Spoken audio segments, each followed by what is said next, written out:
आज हम एक्सप्लेन करने वाले हैं 120 बहादुर, एक ट्रू वॉर स्टोरी जो उन सोल्जर्स की हिम्मत और बलिदान दिखाती है। फिल्म ये मैसेज देती है कि फौजी की यूनिफॉर्म सिर्फ करेज नहीं, सैक्रिफाइस भी मांगती है। हर सोल्जर बॉर्डर पर जाते वक्त जानता है कि शायद लौट के ना आए, फिर भी देश के लिए खड़े रहते हैं। इसी सैक्रिफाइस की कहानी है 120 बहादुर जवानों की। वीडियो एंड तक देखना और पसंद आए तो लाइक और सब्सक्राइब कर देना। चलो बिना डिले स्टोरी शुरू करते हैं। फिल्म हमें 1962 में ले जाती है, जब चाइना ने अक्टूबर में इंडिया पर अचानक हमला किया और धीरे धीरे लद्दाख के इम्पोर्टेंट एरियाज पर कब्जा जमाने लगा। उनका टारगेट था लद्दाख का एयरबेस। अगर वो मिल जाता तो जम्मू पर दबाव बनाना आसान हो जाता। यहीं से 120 बहादुरों की जर्नी स्टार्ट होती है। 18 नवंबर एक सोल्जर बर्फ के तूफान में भागता हुआ इंडियन कैंप तक पहुंचता है। जख्मी कम है, थका ज्यादा, बीच में बेहोश हो जाता है। आर्मी उसे उठाकर हॉस्पिटल ले जाती है। उसका नाम रामचंद्र है। कर्नल उससे उसकी कंपनी के बारे में पूछता है, पर राम शॉक में होता है। बस इतना बोलता रहता है कि वो अपने मेजर को छोड़कर कहीं नहीं जाएगा। डॉक्टर उसे सुला देते हैं। अब फ्लैशबैक दिखता है। राम 3 दिन पहले ही फील्ड में आया था। वो चार्ली कंपनी का नया रेडियो ऑपरेटर है, जिसे हाई एल्टीट्यूड का जीरो एक्सपीरियंस है। कोल्ड गियर भी कम है, जैकेट तक नहीं मिलती, सिर्फ एक गोली दे दी जाती है जरूरत पड़ने पर। उससे बताया जाता है कि चार्ली कंपनी डिसिप्लिन में थोड़ी वीक है, मस्ती ज्यादा करती है। ब्रिगेडियर चुशुल कर्नल से पूछता है कि चाइनीज अटैक को रोकने का प्लान क्या है, क्योंकि एयरबेस बचाना बहुत जरूरी है। कर्नल बताता है कि चार्ली कंपनी रिच पर तैनात है और एनिमी मूवमेंट ट्रैक कर रही है। ब्रिगेडियर को शक होता है क्योंकि ये सोल्जर्स मोस्टली प्लेन्स में लड़ते आए हैं। हाइट पर लड़ना उनके लिए मुश्किल हो सकता है, पर ये पोस्ट उन्हीं के मेजर शैतान सिंह ने चूज की है। उधर मेजर शैतान फील्ड में एनिमी चेक कर रहा होता है। उसे पता होता है कि एक चाइनीज स्नाइपर सामने छुपा है। शैतान जानबूझकर स्नाइपर के रेंज में जाकर खड़ा हो जाता है, क्योंकि हवा उनकी साइड में है और स्नाइपर शॉट मिस करेगा। जैसे ही स्नाइपर ट्राई करता है, शैतान का सोल्जर उसे मार देता है।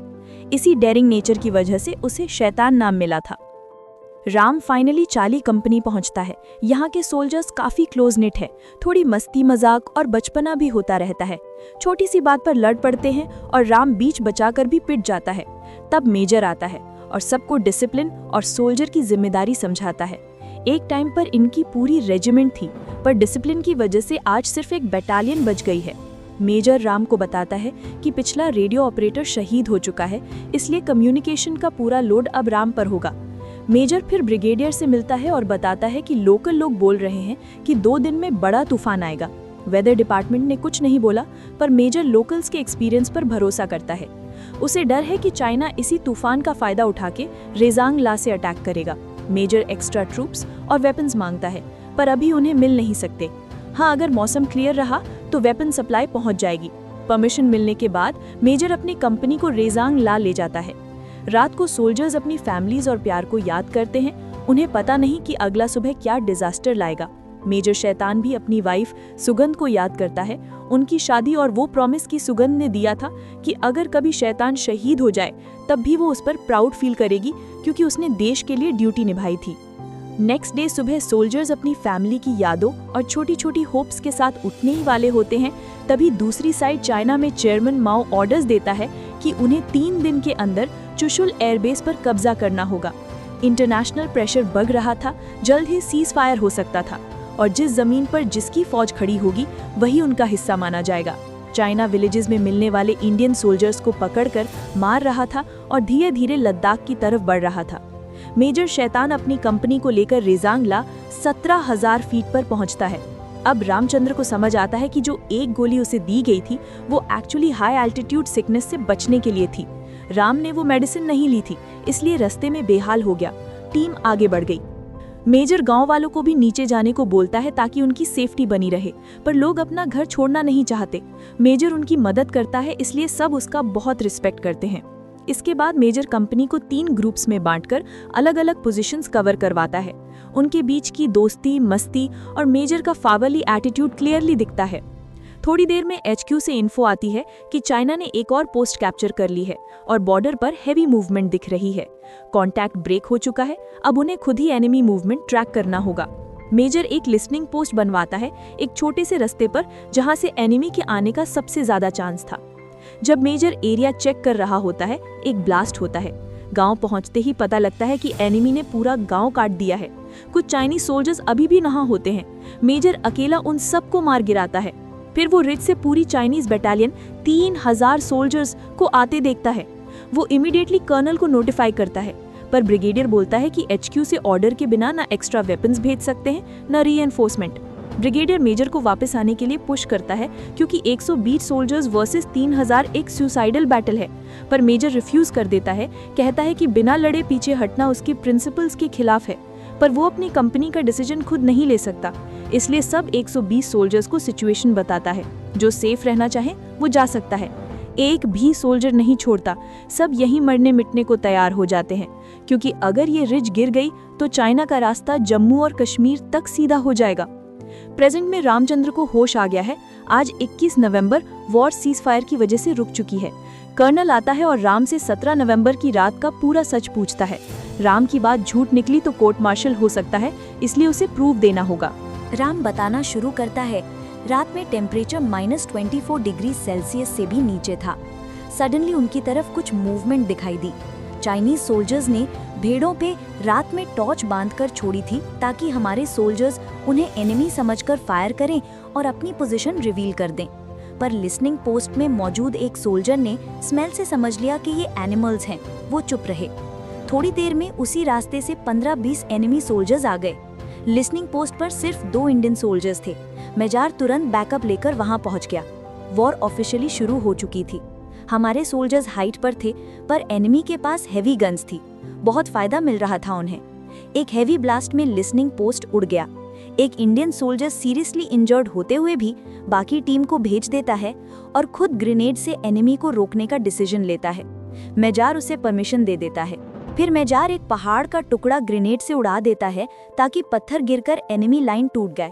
बहुत सारे चाइनीज सोल्जर्स वहीं दब जाते हैं, पर ये तो सिर्फ शुरुआत थी। मेन अटैक अभी बाकी था। टीम अपने शहीद साथी का दुख मनाती है। एनिमी के पास better food, better gear, heavy weapons, हर चीज ज्यादा थी, और ऊपर से 2 घंटे बाद बर्फ का तूफान आने वाला था। सोल्जर्स फिर अपनी फैमिलीज को याद करते हैं। मेजार अपने बेटे को याद करता है। सोचता है वो दिवाली पर इसका इंतजार कर रहा होगा। मेजार कहता है, हम बॉर्डर पर बलिदान देते हैं, पर असली सैक्रिफाइस तो हमारी फैमिलीज करती हैं। 2 घंटे बाद तूफान शुरू हो जाता है। रेडियो भी फेल हो चुका है। ना बैकअप मांग सकते हैं, ना सिचुएशन बता सकते हैं।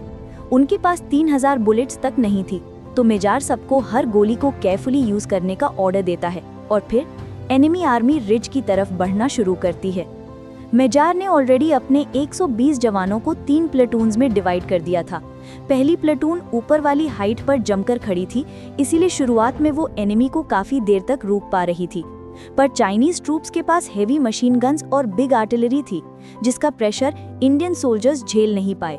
कुछ ही मिनट में फर्स्ट प्लेटून ऑलमोस्ट पूरी तरह वाइप आउट हो गई।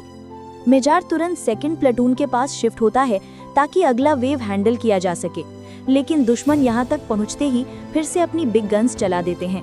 गोलियों की गरज आकाश तक घूम रही थी। इस बीच मेजार थर्ड प्लेटून को ऑर्डर देता है कि एनिमी की हेवी गन को न्यूट्रलाइज करे। सिर्फ थर्ड प्लेटून के पास वो पावरफुल मिसाइल्स थी जो दुश्मन की उस गन को रोक सकती थी। थर्ड प्लेटून अटैक स्टार्ट कर देती है, पर दुश्मन की संख्या बहुत ज्यादा थी। तीनों प्लेटून्स मिलकर भी उन्हें रोक नहीं पा रही थी। धीरे धीरे हर तरफ से इंडियन सोल्जर्स गिरने लगे, कोई गोलियों से, कोई हैंड टू हैंड फाइट में। गोलियों का स्टॉक खत्म होता गया, पर हिम्मत नहीं। जब एम्यूनिशन 0 हो गया, तब जवान सीधे मुक्के लाठी से दुश्मनों को रोकने लगे। हर सोल्जर को पता था कि आउटकम क्या होगा, फिर भी कोई पीछे हटने को तैयार नहीं था। दुश्मन का कमांडर अपने ट्रूप्स को एक ही टारगेट देता है, मेजार को घेरो और उन्हें डाउन करो, बाकी खुद रुक जाएंगे। एनिमी सोल्जर्स ने मेजार के आसपास खड़े जवानों को भी मार गिराया। जितने बचे हुए इंडियन सोल्जर्स थे, उन्होंने मेजार को कवर दिया और उन्हें पीछे की डायरेक्शन में ले गए ताकि मेजार दुश्मन के हाथ ना लगे। उन बचे हुए जवानों में रामचंद्र भी था।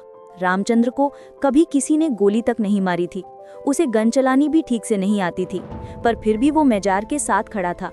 मेजार को देखकर ही वो हिम्मत ले रहा था, लेकिन मेजार को पता था कि अब उसका बचना मुश्किल है।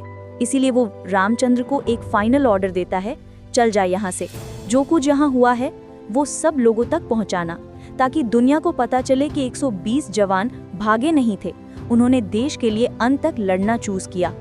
रामचंद्र मजबूरन पीछे हटा और उस हाइट से नीचे की तरफ निकल गया। थोड़ी देर बाद चाइना के और भी 1000 से ज्यादा सोल्जर्स वहां पहुंच गए थे, पर उन्होंने जो ऊपर देखा उससे वो भी हिल के रह गए। चारों तरफ उनके खुद के सोल्जर्स की डेड बॉडीज पड़ी थी। सिर्फ 120 इंडियंस ने उनके 1000 लोगों को रोक दिया था। चुशुल वैली में तो अब और भी इंडियन ट्रूप्स मिलने वाले थे। चाइना को समझ आ गया कि आगे बढ़ना उनकी रोकात के बाहर है। इसी सच्चाई को छुपाने के लिए वो अपने सारे डेड बॉडीज इकट्ठा करके चुपचाप वापस लौट गए, ताकि दुनिया को कभी रियल नंबर्स पता ही न चल पाए। इंडिया की तरफ रामचंद्र की कहानी सुनकर हाई कमांड कंफ्यूज था। वो उस पर भरोसा करना चाहते थे, पर बर्फ की बहुत बड़ी लेयर के नीचे बैटलफील्ड का एक भी प्रूफ नजर नहीं आ रहा था। 3 महीने बाद जब बर्फ पिघलना शुरू हुई, तब पूरा सच सामने आया। 120 बहादुरों की बॉडीज उन्हीं पोजीशंस में मिली जहां उन्होंने आखिरी सांस ली थी। तब जाके पूरी दुनिया ने उनका बलिदान और ब्रेवरी समझा। मेजर और सभी शहीदों को फुल मिलिट्री ऑनर दिया गया। यहीं पर मूवी का इमोशनल एंड होता है, एक ऐसा एंड जो बताता है कि कभी-कभी सिर्फ 120 लोग एक पूरी जंग का रुख बदल देते हैं।